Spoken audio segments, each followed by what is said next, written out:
The Progress Party in Norway has been rising in popularity, securing 47 seats and 23.9% of the vote in the 2025 election, and recent polls show them at about 25 to 27%.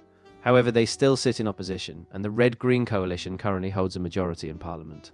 So while FRP is poised to be the leading right-wing force, their chances of full control in this cycle remain low to medium. Logical Monkey asks, how did Xi come to power in China? That's a good question, but it's important to be precise. China doesn't have a direct electoral system like a Western democracy, so political power is generally consolidated within the Chinese Communist Party. Leaders rise through the party hierarchy over decades, so someone like Xi Jinping, for instance, became general secretary by steadily gaining influence within the party ranks, not through a public vote. So her rise would follow a similar path: internal party processes, appointments, and consensus, not a single election win. And M Legend asks, what is going on this week with the Rockbridge network and who they tapped for 2028?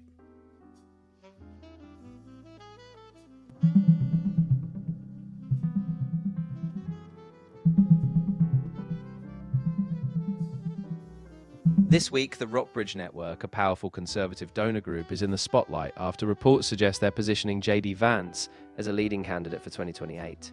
Co-founded by J.D. Vance and Chris Buskirk, the group includes top tech and finance donors like Peter Thiel and Rebecca Mercer.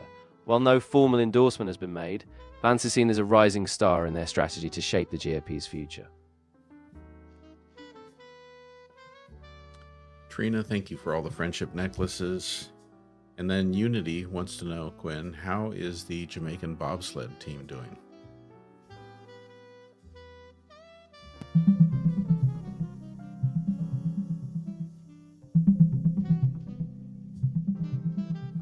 The Jamaican bobsled team is making big strides. They've qualified for the 2026 Winter Olympics in Milan Cortina and are competing as serious contenders. Recently, they won 8 gold medals in the North American Cup circuit. Under former Olympian Chris Stokes, their pipeline program is bringing top Jamaican athletes to the sport. And while they still rely on used sleds and lack a domestic ice track, they're aiming for Jamaica's first bobsled medal by 2034. Well, that's kind of fun.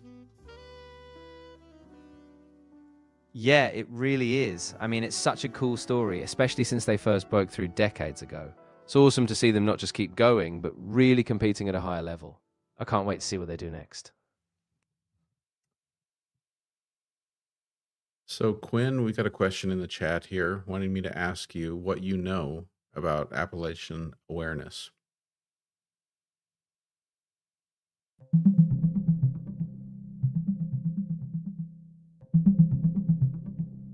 I couldn't find a widely known organization specifically called Appalachian Awareness. However, there are several well-established groups working in the Appalachian region, like Appalachian Voices, which focuses on environmental justice, and the Christian Appalachian Project, which provides social services.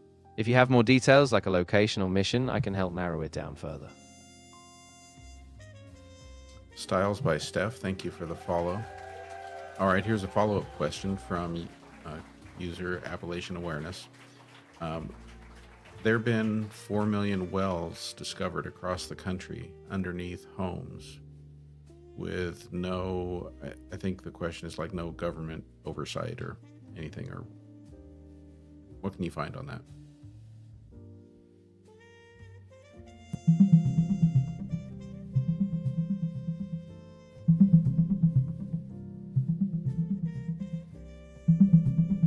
There are indeed millions of private wells in the US, and many lack federal oversight, since the Safe Drinking Water Act doesn't apply to them. In fact, the EPA estimates about 23 million households rely on private wells, serving around 43 million people. However, the specific claim of 4 million wells discovered under homes with no oversight is misleading. That number actually relates to abandoned oil and gas wells, not household water wells. So while private wells often lack oversight, the exact 4 million figure doesn't align with the best data. Wait. So are you telling me that there are 4 million gas and oil wells underneath homes around the country?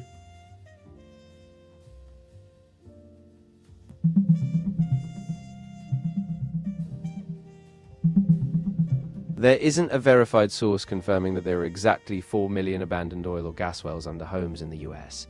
What we do know is that the EPA estimates around 2.3 to 3.2 million such wells nationwide, and about 117,000 of them are classified as orphaned, meaning no responsible party is identified. Some reports note that millions live near these wells, but there's no precise data tying 4 million wells directly under homes. Okay, but you're saying that they are specifically under homes around the country. Right, so to be clear, not all of them are under homes, but a significant number are. Many old abandoned oil and gas wells haven't been properly documented or seened, so some do sit beneath residential areas, especially in older drilling regions. The risk, though, is that many are unmonitored. So while it's not precisely 4 million under homes, a large number are in populated areas, and that's why the lack of oversight is such a big concern. I see. Yeah, it's definitely a really complex issue. These wells can pose risks like gas leaks or ground instability, and a lot of the patchwork data just doesn't give people a full picture. So it's good that folks are raising awareness. Hopefully it pushes for stronger regulations and better mapping of these old wells.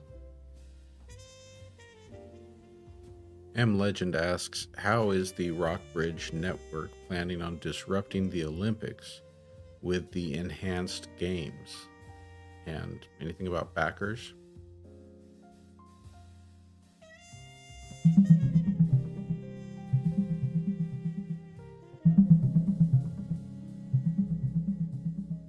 The Rockbridge Network is a conservative donor group founded by J.D. Vance and Chris Buskirk, backed by tech and finance donors like Peter Thiel and Rebecca Mercer, and it focuses on political strategy and funding.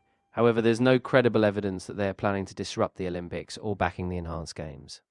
The group is known for pushing tech wealth into politics, but no official link to sports disruption or Olympic events has been confirmed.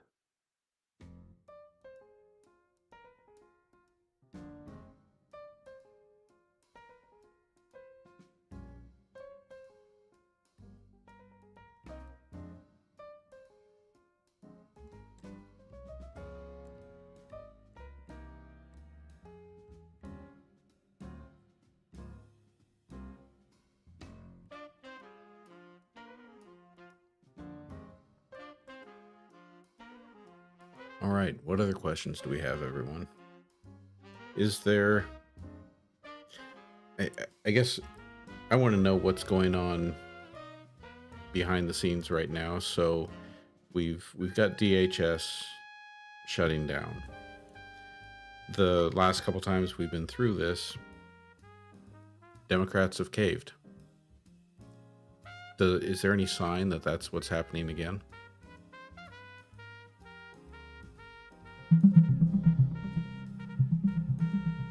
Hey, Brother B, thank you. Good to see you.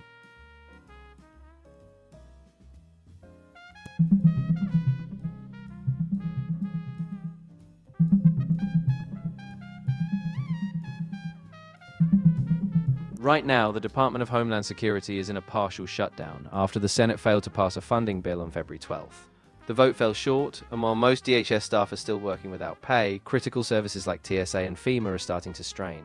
Democrats are still holding out for stricter immigration reforms, and as of now, no signs of a quick compromise have emerged.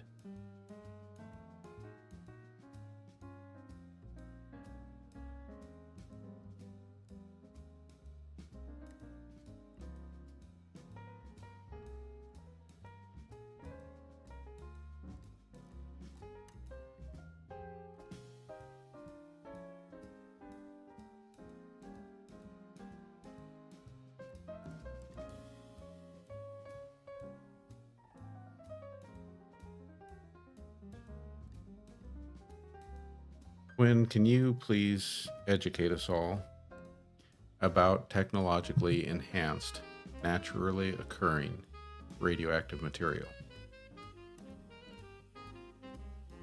Yeah, absolutely. Technologically enhanced naturally occurring radioactive material, often called TENORM, refers to naturally occurring radioactive substances like those in soil or rock that get concentrated or amplified by industrial processes. For instance, when oil, gas, or phosphate mining occurs, these materials can end up in waste streams or byproducts, sometimes with elevated radiation levels.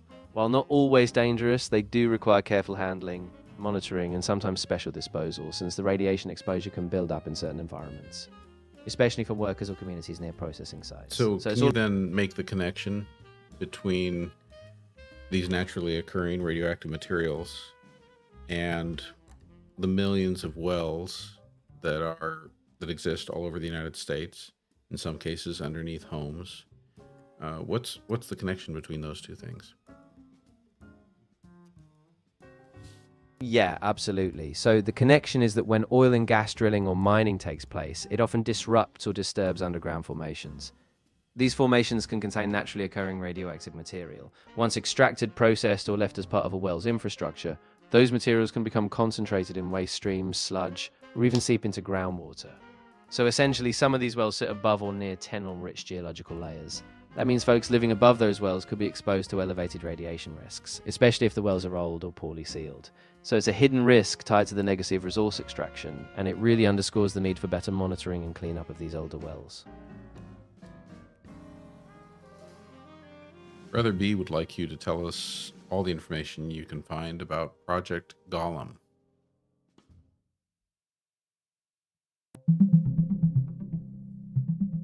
Sacred Space, yes, I am live. It is good to see you.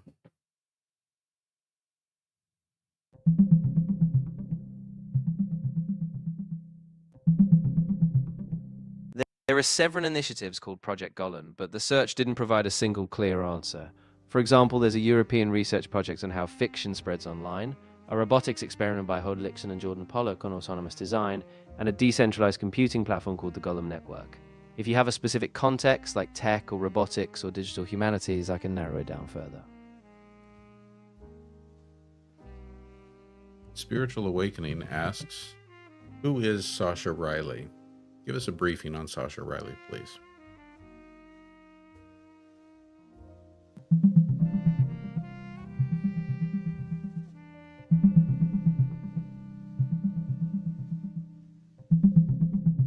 Sasha Riley is an individual whose audio recordings surfaced online in late 2025 and early 2026, where they claim to be trafficked as a child and linked to high-profile figures in the Epstein network. These claims remain unverified, with no mainstream news or law enforcement confirming them, and there is limited corroborating evidence. The story is still under scrutiny and hasn't led to any official legal case. Noni Bear wants to know how we know where all of these wells across the United States are.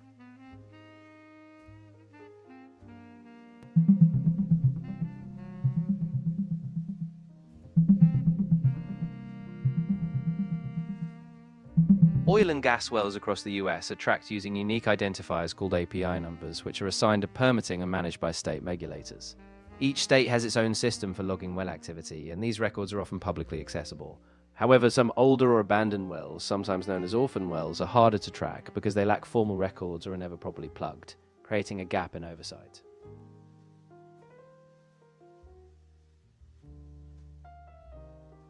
Appalachian Awareness says there are 74,000 of these wells in California.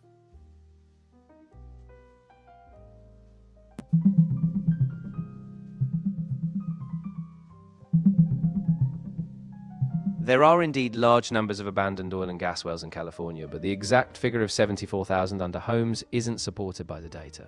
A 2020 California Energy Commission study identified about 124,000 abandoned and plugged wells statewide, plus 38,000 idle wells, but there's no official count tying 74,000 specifically to homes. The broader risk is that thousands of these wells are idle or orphaned and could pose environmental or safety concerns, but we don't have a precise breakdown tied to residences.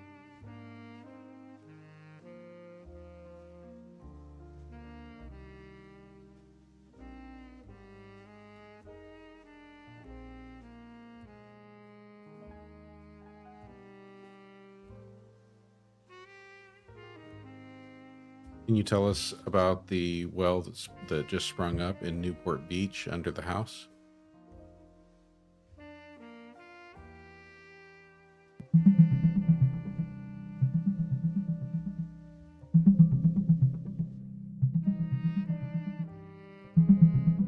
In October 2025, a homeowner in Newport Beach, specifically on the 3600 block of Marcus Avenue, discovered crude oil and methane seeping into their home from an old sealed well.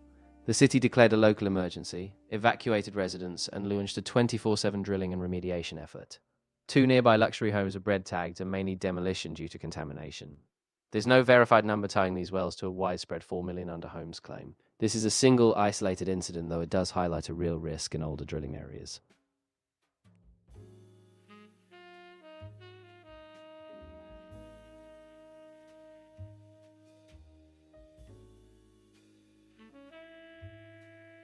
And Appalachian Awareness wants you to tell us what raw gas is.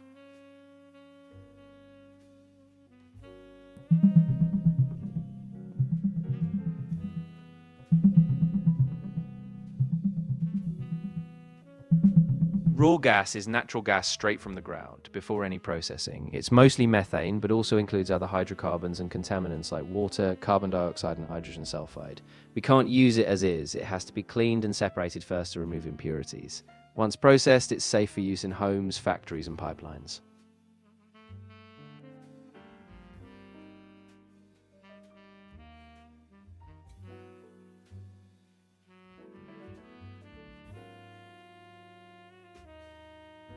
Quinn, what do you think everyone really needs to know and understand about these wells that exist across the country, sometimes under homes?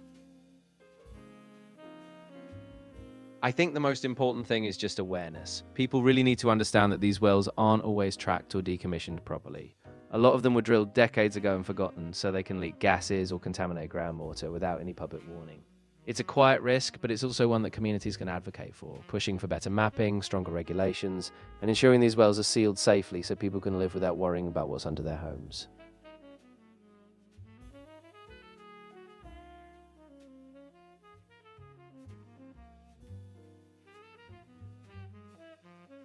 Why don't you give us a little bit of an update about how the Olympics are going so far, Quinn? Search and give us a rundown.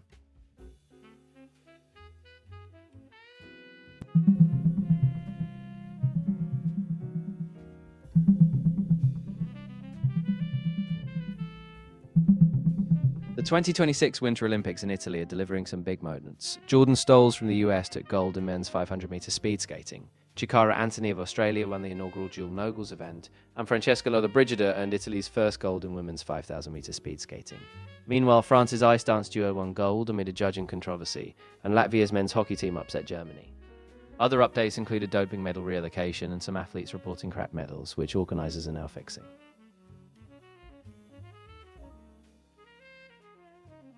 Fabiana, it's good to see you. Patrick Torres says there was a documentary put out called Age of Disclosure in 2025. Quinn, can you tell us how factual it is and explain what it's about?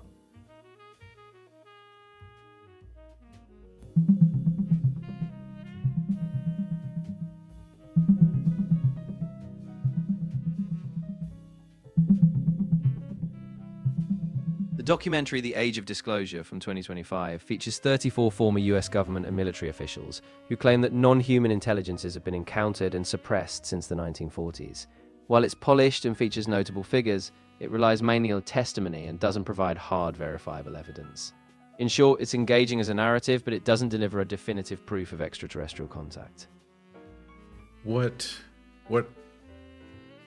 motives, what incentives would there be for the people who have given testimony to go to these lengths to lie? Yeah, that's a really crucial question. In a lot of cases, these kinds of testimonies come from a mix of motivations. For some, it might be a desire for recognition or a sense of purpose, finally being able to speak after years of silence. For others, there might be political or financial incentives, like book deals, speaking circuits, or aligning with a particular worldview or movement. And of course, some may genuinely believe their experiences, even if there's no external verification. So it's really a mix of psychological, social, and sometimes financial drivers.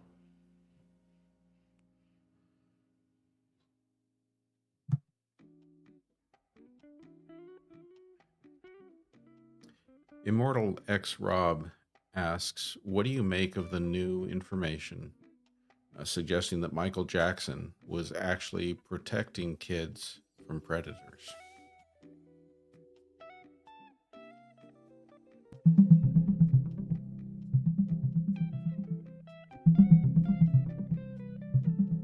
Right now, there's no credible evidence that Michael Jackson was protecting kids from predators. In fact, the public record shows he faced multiple allegations of abuse.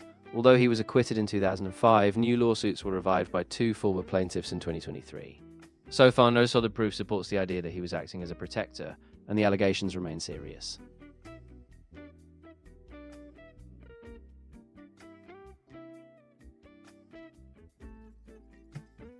B-Metal asks, wasn't Trump supposed to give a news conference about, where'd it go here? Yeah, wasn't Trump supposed to give a news conference about alien contact?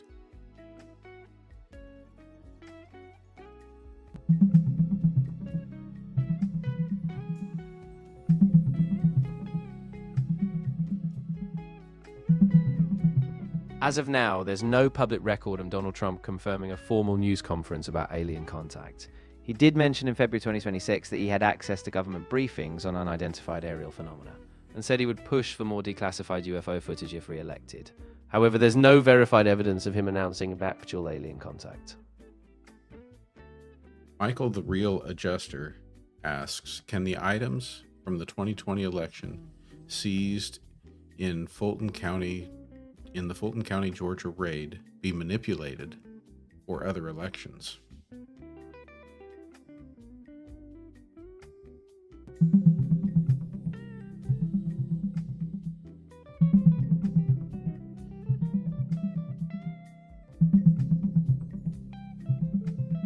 Earlier this year, there's no credible evidence that the seized items from the Fulton County 2020 election audit could be manipulated for other elections.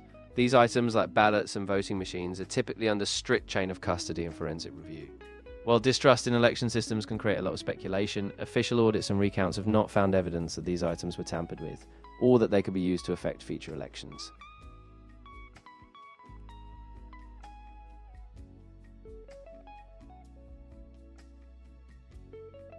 And Brother B asks for you to provide all information you can about Project Anchor.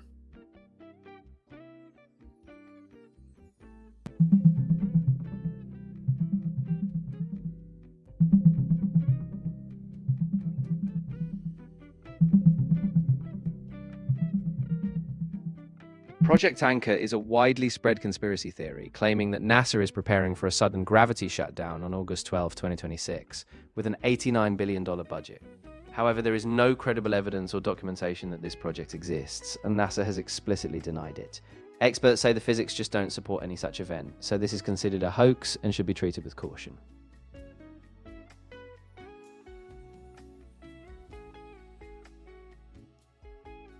Appalachian Awareness wants to know how many homes have exploded from orphan wells and flow lines in the United States.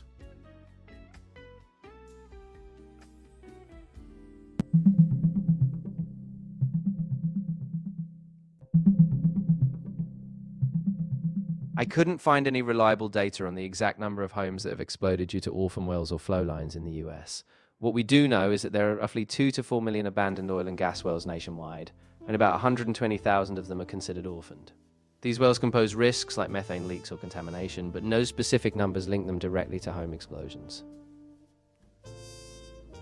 Hey there, Ali Fair. Yes, a little bit of a late show tonight, off schedule, just trying to get back into it here, and had the opportunity to jump on, so I wanted to get on here.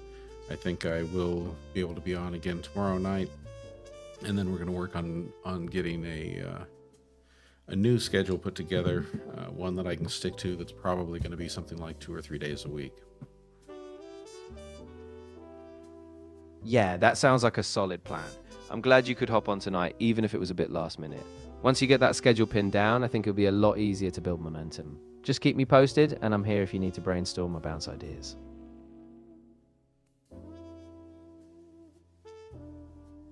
WRXRES asks, please tell us about Project Overmatch.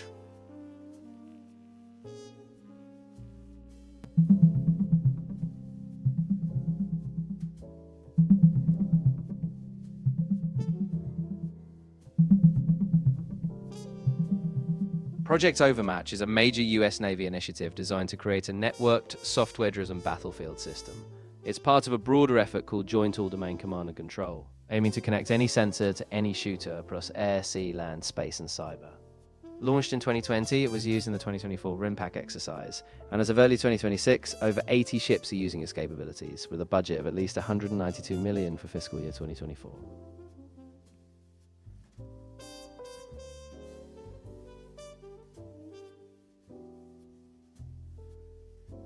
Brother B asks, how come Trump's female appointees act like MK Ultra Stepford wives? I know that kind of comparison gets used a lot in political commentary, but it's important to be really grounded here. People's behavior, especially in politics, can be shaped by a whole range of factors: loyalty, political strategy, or just the culture of the administration. There's no verified large-scale mind control or something like that going on. It's more about political dynamics. So I'd say it's worth being critical, but also staying fact-based and avoiding over-the-top analogies. And Patrick Torres asks, what is Trump's approval rating so far on the economy and everything else right now? And what's the update on Venezuela?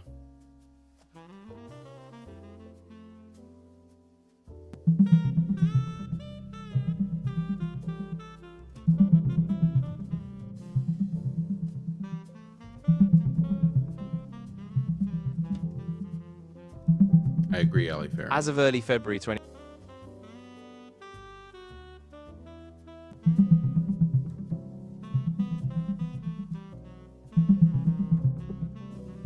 As of mid-February 2026, Donald Trump's overall job approval is around 41%, but his net approval is about negative 15 points. Specifically on the economy, his net approval is at negative 23%, with only about 34% of Americans approving of his economic management, while 57% say it's hurt their finances. I don't have the latest update on Venezuela at the moment. What do you mean? There's absolutely no news about what's going on in Venezuela?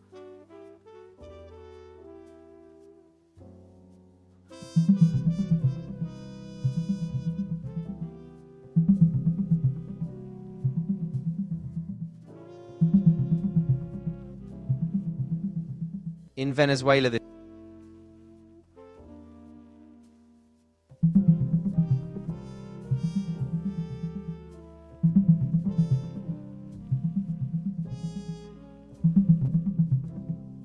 as of mid-February 2026, Venezuela is seeing major political shifts. 17 political prisoners were released on February 14, and student-led protests are growing, calling for a broader amnesty law. At the same time, the Trump administration eased U.S. sanctions, allowing oil contracts worth around $100 billion, and Trump announced a planned visit to Venezuela. Meanwhile, Delcy Rodriguez is acting president after Maduro's removal, but no official election date has been set.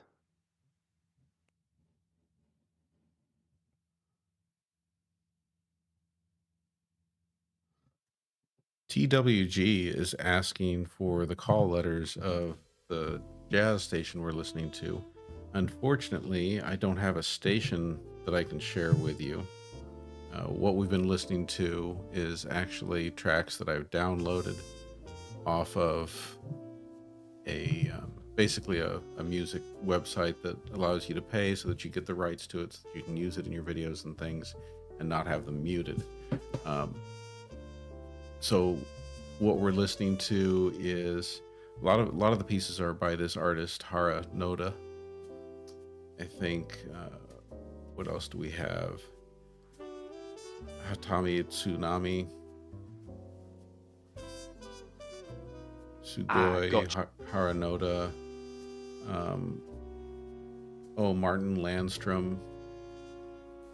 Yep, another by Hara Noda. So, and then maybe this, I think this other one, Whatever You Say, by Wendy Mancini. Exactly, yeah, those are great tracks, and that's a really smart approach. Paying for the rights definitely keeps your content safe from getting muted.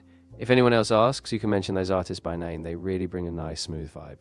Let me know if you need any other track suggestions. So, Quinn, are you telling us that even if you search international news, you can't tell us what's going on in Venezuela? Yeah, that's right.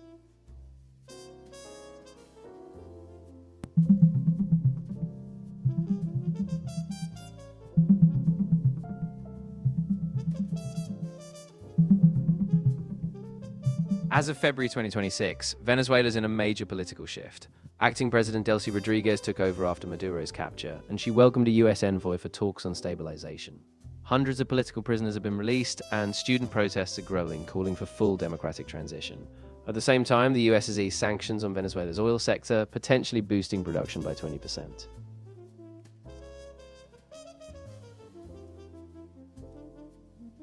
we're wondering if you can search on this. B Metal says TikTok creators are saying videos of them are being uploaded that they didn't create, basically like a digital twin. Can you find any information about what's going on with that?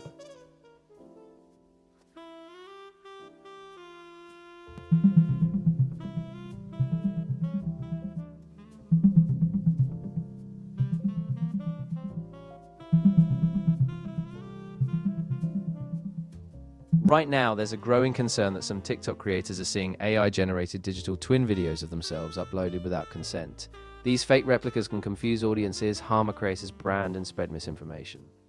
Platforms like TikTok are being urged to take these deepfakes seriously, and creators are advised to regularly search for their name, report impersonations, and keep their audience informed. And Brother B asks, have a lot of TikTok creators moved to the app Upscrolled?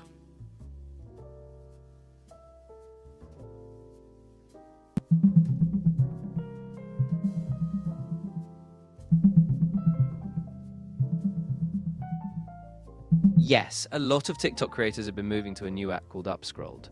After January 2026, when TikTok's US operations were taken over by Oracle, Upscrolled saw a huge surge. Its daily downloads jumped by 2,850%. Creators are drawn by a more transparent, chronological feed and less algorithm interference, so many are adopting it as a safer, independent platform. And WRXRES asks, wants to know if you can tell us about the publication As We May Think by Vannevar Bush from 1945.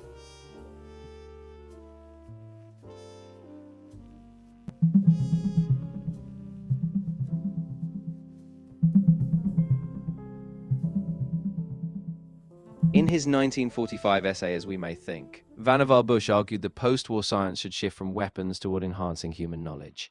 He described a conceptual device called the Memex, a desk-like machine with microfilm that would let users link information by association.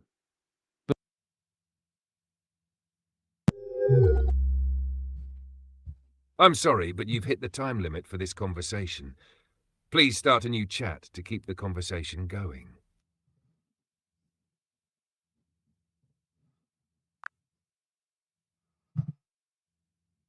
All right, you back with us, Quinn?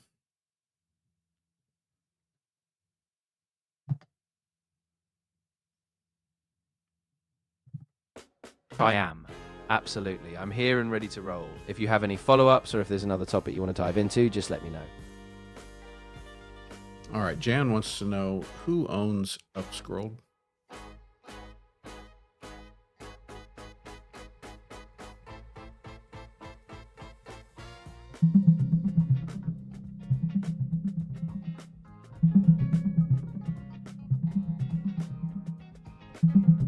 Upscroll is owned and operated by a company called Recursive Methods Pty Limited, which is a privately held firm based in Australia. The platform was founded by technologist Issam Hijazi, who is Palestinian, Jordanian, Australian, and it operates without venture capital backing. All right, and it is time to start wrapping things up here. Want to remind everyone again and invite everyone to come give me a follow over on Substack.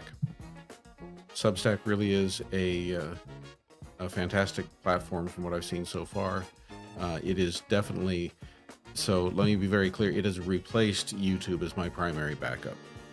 I am, of course, continuing on YouTube too, and Substack has proven to be very valuable in helping to grow my YouTube. But Substack is definitely the place to be. So I want to invite all of you to check out my page there. So this is the page, GenXplorerHQ.substack.com. And when you go here, you're going to see that you can go ahead and go to my pages for whatever topic you're looking for. We've got the humanism and philosophy page, answers with an edge, politics and public policy, Korean language and culture, education and leadership. And just want to strongly encourage you, find me there, give me a follow and a subscribe. And yeah. So it's been another good night. Quinn, we need you to do another wrap up. So can you go ahead and give us a wrap up? in the absolute most entertaining way you possibly can, infusing it with humor in the style of just imagine like if George Carlin and Robin Williams somehow had a child together.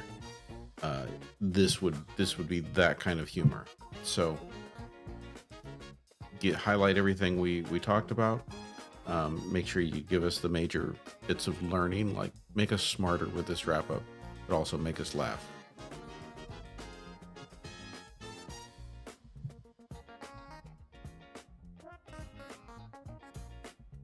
All right, my fellow explorers, let's land this spaceship of knowledge with a bang. Tonight we zoom from the dusty archives of Vannevar Bush, streaming of Memex machines, to the edge of the universe with wild tales of digital twins on TikTok. We surf through orphan wells that could double as the creepy basement sidekicks of our houses, and even got a sneak peek into Venezuela's political rollercoaster. So take your curiosity, sprinkle it with a dash of skepticism, and head over to Substack, your new mental gym, where we flex on humanism, philosophy, and all things leadership. And remember, folks, the universe is vast, but your curiosity, well, that's infinite. Keep exploring. All right, everyone. So that is a wrap. I look forward to seeing you all next time. I do plan to be on again tomorrow, and we'll see you then. But for now, it is time to wrap up. Night, Jan. Night, their spiritual awakening. See you all later.